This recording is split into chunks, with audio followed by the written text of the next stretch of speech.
In this scenario, a person has fallen and been found lying on the floor. The carer has established that no injury has been sustained, but the person is unable to get up without help. The ELK is easy to unpack and set up. Before using the ELK, it is important to plan the entire move. For example, consider how the person will transfer off the ELK and whether a chair, frame, or wheelchair will be required. The 4 coloured and numbered air lines are matched and simply connected to each section of the ELK. From the recovery position, the ELK is folded under itself and positioned parallel with the person's belt line, ensuring that the air lines are on the left-hand side pointing towards the rear of the ELK. The person is then rolled onto their back and the ELK is unfolded so that it's lying flat underneath them. The person is encouraged to sit up or can be assisted by the carer if required.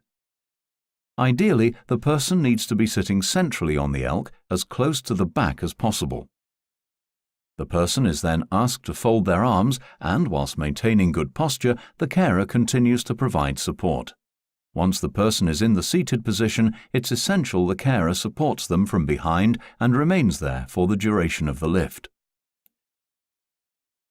The handset is operated by pressing and holding the numbered buttons in sequence, starting with number 1. The first section of the ELK will now start to inflate.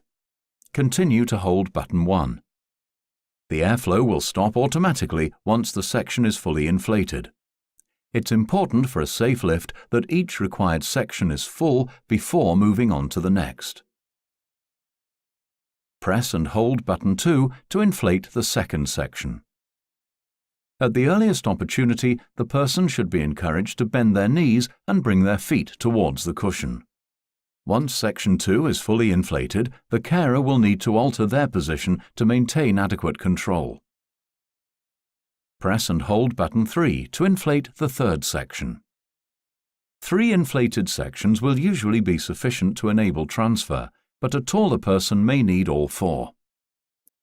It's essential that the person's feet remain on the floor at all times, and transfer should not be attempted from a partially inflated section.